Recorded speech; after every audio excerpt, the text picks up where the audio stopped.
पहुंचे हैं मुखा फाल, जो सोनभद्र के पश्चिमी छोर पर घुरौल तहसील में पड़ता है। यहाँ से अगर बात की जाए तो विंध्याचल मंडल में, मिर्जापुर मंडल में कहें तो इस तरह का जलप्रपात कोई नहीं है प्राकृतिक दृश्य से। वैसे तो तमाम उसके साज सज्जा के सरंजाम इकट्ठे किए जा रहे हैं और जो जलप्रपात पे, फाल पे, लेकिन इस तरह का प्राकृतिक जलप्रपात पूरे मंडल में कहीं नहीं है। इसकी बात अगर करें हम तो यहाँ के फाल को देख रहे हैं आप, यहाँ का दृश्यांकन आप कर रहे हैं। एक हमारी 4 पंथ की कविता यहाँ के बारे में, यहाँ खड़े खड़े प्रभात से प्रभात देखिए, सूर्योदय होगा, सूर्योदय की छवियां पड़ेंगी जलप्रपात में, तो उसको देखिए। यहाँ खड़े खड़े प्रभात से प्रभात देखिए, द्रवत्व का घनत्व पर सदा निपात देखिए। यहाँ खड़े खड़े प्रभात से प्रभात देखिए, द्रवत्व का घनत्व पर सदा निपात देखिए। नवारी जात है फिर भी वारी जात देखिए, दिने सरस में नीर चीर पार जात देखिए। सपाट पाठ पाठ से जलप्रपात देखिए। इस तरह का दृश्यांकन है सपाट पाठ का, सपाट पाठ से जलप्रपात यहाँ का। यहाँ के बारे में ये प्राकृतिक धरोहर है और ये बेलन नदी यहाँ पे प्रवाहित होती है। 2 नदियाँ, एक नद है एक नदी है। सोन नद है जो अमरकंटक से पटना के पास जाके मिलती है गंगा में, और ये बेलन जो करौंद रामगढ़ के पास सोनभद्र से ही निश्रित होती है क्यारियों से, और ये जाकर के टॉस के में ही मिल जाती है बीच में, और वो जाकर के टॉस फिर गंगा में मिलती है। तो सम्मिलन गंगा का होता है और ये विंध्य की उपत्यका में प्रवाहित है, सोन भी बेलन भी। तो इस तरह से कहें तो सोन विंध्य गंगा यह नाम यहाँ भी चरितार्थ है, और उत्तराखंड में भी यही परिभाषा, यही स्थितियां देखने को मिलेंगी। यह आर्यावर्त की सीमा है। शिव का द्वार प्रवेश द्वार बन जाता है आर्यावर्त का, शिव द्वार से हरिद्वार तक आर्यावर्त की सीमा अगर हम देशज शब्दावली में कहें तो। और वैसे तो उत्तर काशी, दक्षिण काशी, गुप्त काशी वहाँ भी, गुप्त काशी यहाँ भी, सोन का संगम वहाँ भी, सोन का संगम यहाँ भी। इस तरह से एक रूपता है। और उत्तर भारत की परिस्थितियों में यहाँ की बात की जाए तो यहाँ पे देवी का मंदिर है। यहाँ पर हम लोगों ने पिछले 6 साल से कौमुदी महोत्सव मनाने की शुरुआत की। ये 6वां साल रहा बीता। अभी कार्तिक पूर्णिमा को कौमुदी महोत्सव मनाया गया, अच्छा उत्सव मनाया गया। यहाँ पर सब कुछ ठीक रहा। अपार भीड़ पड़ी, 25,000 से ज़्यादा की संख्या में इन केवल 5-6 वर्षों में संख्या आई है।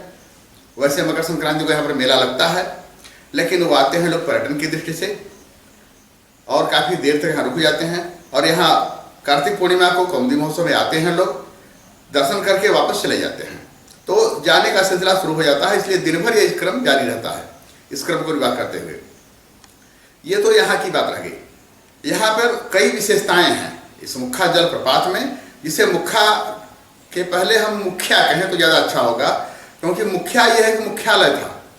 और कौशाम्बी के राजा उदयसेन की या उदयन की कहें तो ये उपराजधानी हुआ करती थी। यहाँ ऊपर दुर्ग है, दुर्ग तो एकदम ध्वस्त हो गया है, दुर्ग की प्राचीर भर बची है। तो यहाँ से मुख्यालय चलाया जाता था। बगल में जहाँ फूलों की लड़ियाँ लगी होती थी, फूलों की कलियाँ लगी होती थी, उपवन थे तो उसको फुलवारी बोलते हैं। करसोता, इन सब नामों के अर्थ अलग अलग हो जाएंगे। महोखर, महाओखर, अन्नागार, इस तरह से तमाम नाम यहाँ पे चिन्हित किए जा चुके हैं पहले से ही। और कड़िया, ये तो कड़ियों से जुड़ा हुआ है, कई कड़ियों को जोड़ देंगे तो कड़िया हो जाएगा।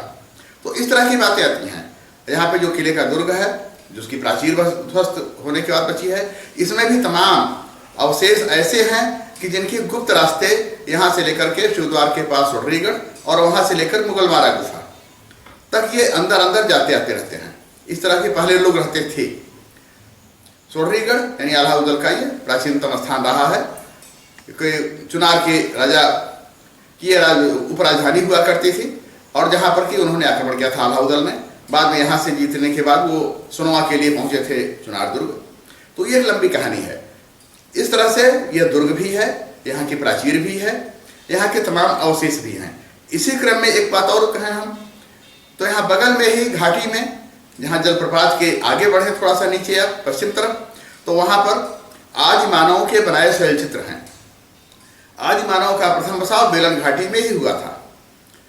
बेलन घाटी जो 1878 और 1880 में आर्चिबाल्ड कार्लाइल और जॉन कॉकबर्न ने शैल चित्रों के खोज की शुरुआत सोनभद्र से ही की थी और विजयगढ़ के घुड़मांगर पहाड़ी से शुरुआत हुई थी।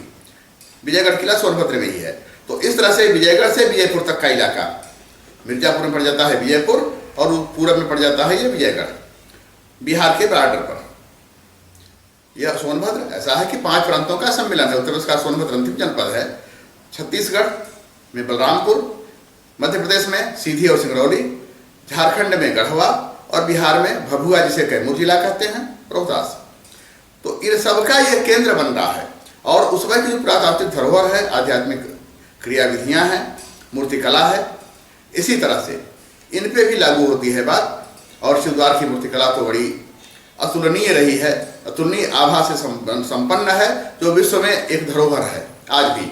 और कालिदास का आना जाना यहीं से हुआ करता था।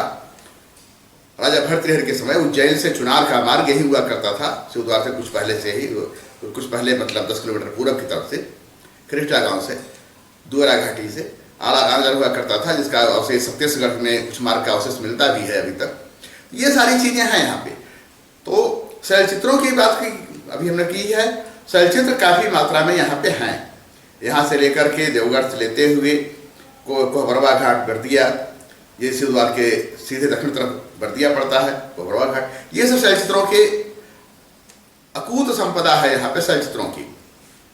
जिसे दक्षिण मतलब ये कहा जाए कि आर्चिबाल्ड और कार्लाइल, जॉन कॉकबर्न की खोज के बाद ये संपदाएं जो मिली वो आज लगातार बढ़ती जा रही है। उस समय से आज तक कोई इतिहासकार, साहित्यकार उस तरह से खोज नहीं पाए जो आज इस के कड़ी में हम लोगों ने डॉक्यूमेंट्री फिल्म बनाई थी। 2 लोग दिल्ली के, 2 लोग बनारस के, एक मैं। तो डॉक्यूमेंट्री फिल्म बनाने में 13 धारावाहिक चला था हम लोगों का, तो शैल चित्रों पे, उसमें खोजा हम लोगों ने। तो वो क्रिया ऐसी है कि इस तरह की संपदा जो आज लाखों शैल चित्र यहाँ पे मिलेंगे। कभी प्रागैतिहासिक भारत की चित्रकला में अगर पढ़ा जाए तो 5000 शैल चित्र ही पाए गए हैं, पूरे महोबा से लेकर के और विंध्य के उपत्यका तक। तो आज तो संख्या इसकी काफी बढ़ती जा रही है। और पूर्व पाषाण काल, पाषाण काल, नवपाषाण काल, हर पाषाण काल, हर काल के खंड के यहाँ पे चित्र मिले हैं। तो ये अलग विषय हो गया। तो यह यहाँ भी पर्याप्त मात्रा में है, कहने का तात्पर्य। इस तरह से ये बड़ी अकूत संपदा है हमारे जनपद के लिए। और खास तौर से हिमालय से पुराना पर्वत है विंध्य। तो हिमालय और विंध्य की जो श्रृंखलाएं हैं, जो इनकी हिमालय की श्रृंखला अन्नपूर्णा पर्वत श्रेणी से लेकर धौलागिर से लेकर के तमाम और जगह पे वहाँ पे जो संपदा है, उससे ज़्यादा संपदा यहाँ पे है विंध्य पर्वत श्रेणी में। विंध्य पर्वत श्रेणी जिसकी कैमूर घाटी। तो इस तरह की बातें हैं। अपनी बातों को हम यही विराम देंगे। अगली बात अगले चरण में।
सबसे पहले डॉक्टर परमेश्वर दयाल श्रीवास्तव पुष्कर जी को ढेर सारी बधाई और शुभकामना देना चाहूँगा, क्योंकि इनके द्वारा इस जनपद में जो ये चैनल सोन बिंद गंगा चैनल जो प्रारंभ किया गया, निश्चित रूप से इस तरह का चैनल प्रारंभ करके इस जनपद सोनभद्र के साथ साथ पूरे उत्तर काशी और दक्षिण काशी जो हम लोगों का निवास स्थान है, जो हमारे लोगों का क्षेत्र है, वहाँ के बारे में, वहाँ की जो तमाम प्राकृतिक संप्रदाय हैं, जो तमाम प्राकृतिक धरोहर है, उसको बताने का काम आपके द्वारा किया जा रहा है। निश्चित रूप से आप बधाई के पात्र हैं और ढेर सारी शुभकामनाएं देना चाहता हूँ। चूँकि हमारा जनपद सोनभद्र और बहुत ही ऐतिहासिक धरती रही है, साथ ही साथ यहाँ पे तमाम प्राकृतिक संप्रदाय और प्राकृतिक धरोहरें आज भी व्याप्त है, जहाँ सही संरक्षण न होने के कारण जो प्राकृतिक धरोहरें हैं वो समापन के कगार पर पहुँचने वाली है, पहुँचने की स्थिति में हो चुकी है, जिसमें जनपद सोनभद्र में प्रमुख रूप से शिवद्वार जो उत्तर काशी के नाम, दक्षिण काशी के नाम से विख्यात है, और साथ ही साथ तमाम जो जनपद सोनभद्र में चाहे इधर अमला धाम हो, अमरा भगवती हो, इधर विजयगढ़ का किला हो, और चाहे शक्ति नगर में ज्वालामुखी माँ का मंदिर हो, और जनपद सोनभद्र में ही जो यहाँ पे मुख्खा फाल जैसी प्राकृतिक संप्रदा है, और तमाम जो धरोहरें हैं, चाहे इधर मुगलमारा की गुफा हो, चाहे सोन नदी की उस तरफ जो कुराड़ी धाम है, और तमाम जो प्राकृतिक संप्रदाय है, निश्चित रूप से इस चैनल के माध्यम से लोगों के बीच में एक जागरूकता फैलाने का काम किया जा रहा है, जो काफ़ी अच्छा और सराहनीय कार्य है। और ये सब चीज़ें जब समाज के लोगों के बीच में आएंगी तो निश्चित रूप से लोगों में एक जागरूकता व्याप्त होगी और लोग को जानने और समझने का मौका मिलेगा। पूरा क्षेत्र ऐतिहासिक धरोहरों से भरा हुआ है, जो ये लगातार इस चैनल के माध्यम से अभी जो प्रसार किया जा रहा है, जो बताने का काम किया जा रहा है, ये बड़ा ही सराहनीय और सुंदर कार्य है। मैं ढेर सारी बधाई देना चाहता हूँ। साथ ही साथ आशा ने विश्वास भी है कि आने वाले समय में तमाम चीज़ें जो यहाँ पे दबी पड़ी हुई हैं, तमाम प्राकृतिक संप्रदाय, तमाम धरोहरें, तमाम पुराने मंदिर, पुराने जो ऐतिहासिक धरोहर रही है, चाहे इधर आलाउदल का किला हो, चाहे कन्हरा में लक्ष्मीना माता का मंदिर हो, चाहे गुरवल में त्रिकोटी माता का मंदिर हो, ये तमाम जो प्राकृतिक संप्रदाय हैं इस चैनल के माध्यम से बताने का काम किया जा रहा है। निश्चित रूप से बड़ा ही सराहनीय और अच्छा कार्य है ये। चूँकि हमारा पूरा क्षेत्र भौगोलिक परिस्थितियों से घिरा हुआ क्षेत्र है, तमाम यहाँ पे पुराने सभ्यता के लोग निवास करते थे। आज भी मुख्खा फाल में जो पुराने कला, हस्तकला जो देखने को मिलते हैं वो कहीं देखने को नहीं मिलते। कड़िया की धरती, कड़िया में जो कड़िया के ठाकुर ठकुराइन का ऐतिहासिक मंदिर है, कड़िया का तालाब है, उसके बगल में कड़िया सन्नाइक बाबा का जो पूजा स्थली है, वहाँ पे बहुत संख्या में तमाम बड़े बड़े तांत्रिक और तमाम अच्छे लोग आके वहाँ पे सिद्धि प्राप्त करने का काम करते हैं। साथ ही साथ उसके आगे उसके आगे जो कन्हारी में जो फाल है और तमाम मजुरही में जो फाल है, ये सब जो प्राकृतिक संप्रदाय हैं, ये जो दबी पड़ी थी, इस चैनल के माध्यम से लगातार लोगों को बताने का काम किया जा रहा है। बहुत ही सराहनीय और बहुत ही अच्छा कार्य है और ढेर सारी बधाई और शुभकामना देना चाहता हूँ। साथ ही साथ लोगों से सहयोग की भी अपेक्षा है कि ज़्यादा से ज़्यादा इस चैनल को सब्सक्राइब करें और लाइक करें। बहुत बहुत धन्यवाद। सभी को सादर प्रणाम। मैं उदित अग्रणी, घोरावल सोनभद्र का निवासी, यहाँ का व्यवसायिक व समाज सेवी हूँ। सबसे पहले मैं डॉक्टर परमेश्वर दयाल श्रीवास्तव को सोन बिंद गंगा चैनल के लिए बहुत बहुत बधाई और बहुत बहुत धन्यवाद। उन्होंने ये कार्य करके जो उन्होंने ये चैनल को प्रकाशित किया, चलाना शुरू किया, बधाई के पात्र हैं। मैं बस इतना ही कहना चाहता हूँ, मैं ज़्यादा कह नहीं पाऊँगा, क्योंकि इस चैनल के माध्यम से मैं इतना कहना चाहता हूँ कि सभी से हमारा ये निवेदन है कि इस चैनल को देखें लोग और सब्सक्राइब करें। बहुत कुछ सीखने को मिलेगा, बहुत कुछ जानने को मिलेगा। यहाँ के इतिहास के बारे में बहुत कुछ जानकारी मिलेगी। बस इसी के साथ मैं अपने वाणी को विराम देता हूँ। जय हिंद, जय भारत। मैं आदिनाथ मिश्र, एडवोकेट, तहसील घोरावल। आज हम लोगों के बड़े सौभाग्य का यह विषय है कि हमारे इस घोरावल क्षेत्र के पत्रकार, साहित्यकार, मनीषी डॉक्टर परमेश्वर दयाल पुष्कर के मन में यह जो अवधारणा हुई, जो जन जागृति हुई कि सोन, विंध्य, गंगा इस परिक्षेत्र की जो समुचित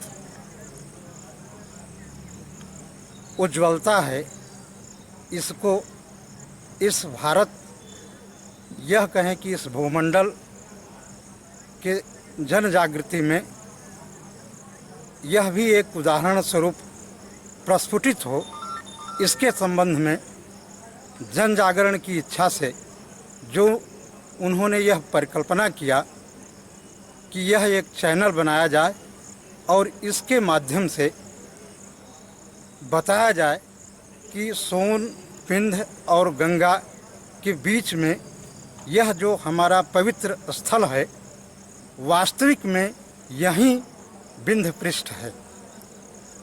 इस विंध्य पृष्ठ के दाहिने तरफ माँ गंगा की कलकल धारा है और ठीक इसके दक्षिणी तरफ सोन महानद का अविरल बहाव है, जिसके बीच में हम ये घोरावल का क्षेत्र गिरवासी वनवासी बहुल क्षेत्र है, जिसमें हम इनके स्वाभिमान, इनके सम्मान और इनको अंतर्राष्ट्रीय स्तर प्रदान करने के लिए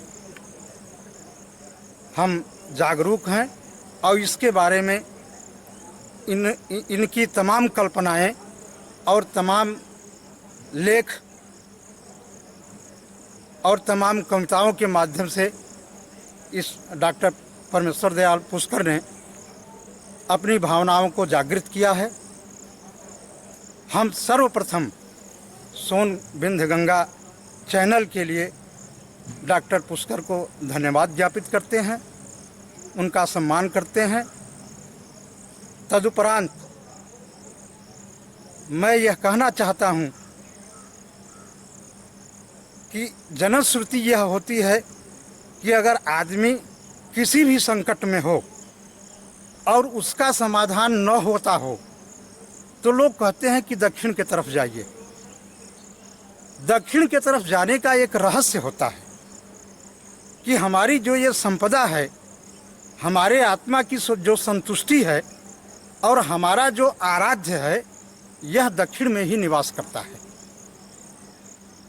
दक्षिण भूमि इस भारत भूमि की सर्वोत्तम भूमि है और यहाँ की जो प्रतिभाएं हैं वह हर जगह दे दीप्यमान हैं और अपनी प्रतिभा को हर जगह चंद्रमा जैसे बिखेरते चली आ रही है। हमारे इस क्षेत्र के तमाम मनीषी काशी हिंदू विश्वविद्यालय वाराणसी में अध्यापन करा रहे हैं, प्रोफेसर हैं। हमारे यहाँ के तमाम मनीषी संपूर्णानंद संस्कृत विश्वविद्यालय में अपनी विद्वत्ता को प्रस्फुटित कर रहे हैं। हमारे क्षेत्र के इस समय भी डॉक्टर कमलाकांत त्रिपाठी जो संस्कृत यूनिवर्सिटी में, संस्कृत विश्वविद्यालय में प्रोफेसर हैं। तो तमाम ऐसी विभूतियाँ हमारे इस विंध्य क्षेत्र में हैं, इस शिवद्वार धाम में हैं, इस घोरावल परिक्षेत्र में हैं, जिनकी प्रतिभाएं पूरे भारत में व्याप्त हैं।